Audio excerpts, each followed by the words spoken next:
This is where we are so far. So we've diagnosed our archetype, we've audited the listings, and we've done the marketplace research. And today, the changes start. I'm rewriting the titles, descriptions, and tags on Mum's top 3 listings, which you saw in episode 3. This is actually the first time that Mum's going to see the new version, so her reaction is going to be genuine. Now, I'm not going to lie, I'm a bit nervous about this because some of these changes are significant. The new titles don't sound like the old ones. The descriptions lead with different things entirely, and this is her brand of 12 years. So yeah, this might get a bit uncomfortable. All right, let's start with a tie clip.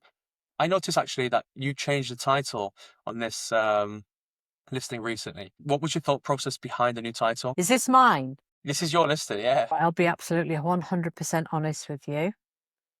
Etsy keeps suggesting that I change my titles, and this was Etsy's suggestion, so I used it to see what happened. Okay. Yeah, we spoke about that in one of the other short episodes, that we need to, kind of leverage this, but in the right way.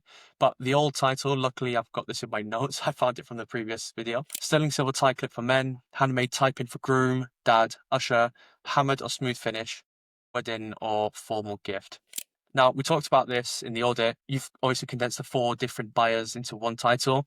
And from the marketplace research, we know that the gaze catcher searches by occasion. So here's the new title. Groom essential tie clip. Wedding keepsake for groom, groomsman and father of the bride, elevated sterling silver tie clip, groomsman gift. Do you see the difference? The old one was trying to be for everyone, and the new one speaks just to one person. The thing is, when a gaze catcher reads the title, it feels like it was written for them specifically.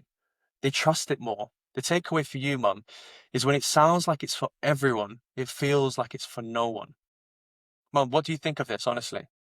Well, I mean, did you use any of these phrases or long tail keywords in the new Etsy, what's it called?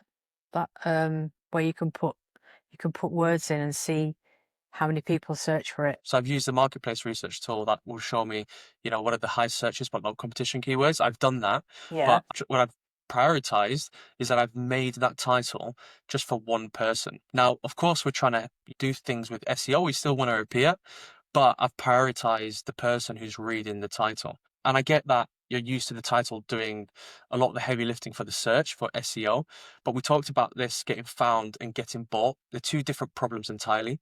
The old title might appear in more searches, but the new one is more likely to get clicked on when it does appear. And the specs, they're not gone.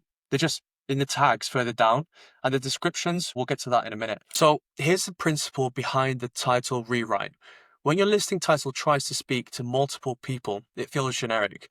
No single buyer reads it and thinks, this is for me. But when the title speaks to one person in one moment, the gaze catcher's brain does something interesting. They picture the person. They imagine the gift moment. And that imagination is what drives the click. Specificity focuses your message, and a focused message converts better than a broad one because it feels personal. So the next listing is the toe ring. Now, I want to focus on the description here because this is the one where the maker to buyer tone shift is most obvious. But before we get into it, on the title, so we've updated this one too, and the new title reads dainty sparkle toe ring, summer beach jewelry and holiday gift for her, adjustable crystal band, foot jewelry. Adjustable and crystal are still there, but they're just towards the end. But the description is where the real shift happens. Here's the current description. So what's the first thing a buyer sees when they scroll down, Mum? A small description of what the toe ring is, what it's made of. Yeah, and I'll be honest, whilst I went through this, I actually think that this description is a bit better than the other listings that you've had, but it still feels half-baked. This is all true, what you've said in there, and it's all important information, but it's not what a gaze catcher is scrolling down for. They've already decided that, the photo is pretty. They scroll down for reassurance. They want to feel like this is the right choice for them. So here's the new description that we've made. Let me read it for you. Catches the light as you walk, sits neatly on the toe, moves with you throughout the day. Dainty enough to pair with anything, sparkly enough that someone will ask. More than one person has written to say strangers complimented it at the pool, at the beach or by the pool, unprompted. That's the kind of jewelry. A clear crystal set of adjustable bands designed to catch the light from every angle, fully adjustable to fit most toes comfortably without any fiddling. Perfect for summer holiday, pool days, and slow evenings by the sea. Arrives in a small gift pouch, ready to give or keep. If you're buying for yourself, this is the piece you reach for every time the temperature climbs. A small detail that earns a compliment every season. And then you've got the materials underneath it. And right underneath that, just to close it, because people when they read, they tend to normally do the top and tail and we'll scan through the middle. So it says, works well for someone who lives for a good summer. So what do you think? It sounds okay. Well, it's different than mine, obviously. Um, I feel like my descriptions are describing the actual jewelry a lot more, whereas this feels like it's describing the person who's going to buy it. Does it feel weird that it doesn't lead with the materials? Yeah, it feels like I'm talking about my jewelry and what I've made and how I've made it, or how it's going to feel on you. This is more about who it's for. So And that might be a bit uncomfortable to read because you've been leading with the materials for 12 years. That's how you think about your product. But the buyer doesn't think about it that way. They think about the moment, the holiday, the outfit, or how they are perceived. The material information is still there. It's just not leading anymore. It's further down for the people who do actually care about specs. I want to make something clear because I think this is where a lot of sellers get tripped up.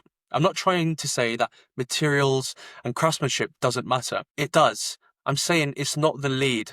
Think about it like a conversation. If you meet someone at a party and they ask, tell me about your jewelry, you wouldn't open with, the crystals are 8mm and the lever back mechanism is plated in antique silver. You'd say, they catch light beautifully. People always ask where I got them. And then if they ask, what is it made of? You tell them. That's all we're doing here with this listing. Leading with the feeling, then backing it up with the specs when they picture themselves wearing it. Okay, last one is the Rewrote earrings. This is the one that's already got customer review photos and the highest conversion rate. Here's the full before and after side by side. So the old title, earrings made with Swarovski clear crystal elements, 14mm Rivoli, drop earrings, sparkly dangle earrings, wedding jewelry gift. Leading with Swarovski, then the crystal shape, then two labels at the end. The new title leads with the buyer. Crystal drop earrings that catch the light for the occasion worth dressing for. Everyday earrings and date night jewelry. Gift of her. Now, I know that there's some contradiction in the title. I wanted to use all day earrings for the keyword SEO, but I've used instead everyday earrings. That keyword has no searches. That's why we changed it out. I don't think this will leave a big impact. Now, the description. Full description, a couple of paragraphs, not heavy on specs, which is good to see.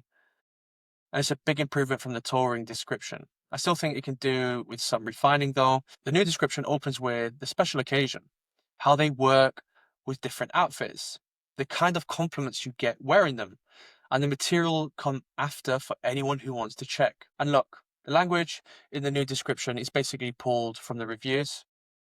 I included catches the light, certainly does pop. That's me using the words your customer is already using.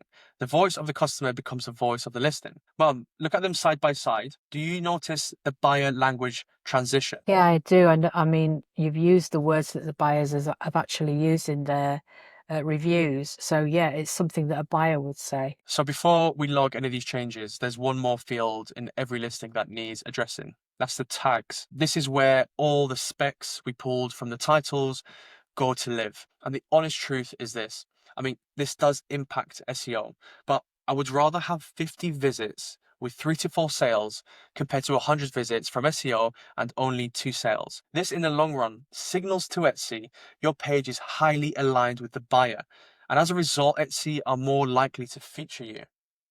Okay, let's look at the tags from the tie clip. Notice what's in there? Groom gift, groomsman gift, father of the bride, wedding tie clip, hammered silver, handmade tie clip. All the buyer interest searches the old title was trying to cover. Plus the specs, we've got silver, hammered, handmade. That used to live in the title. Okay, Okay. let's look at the touring. The touring tags are picked up by the summer, beach, holiday, and some bridesmaid search traffic. We also keep in the specs, so we're using adjustable crystal, silver, and foot jewelry in there as well.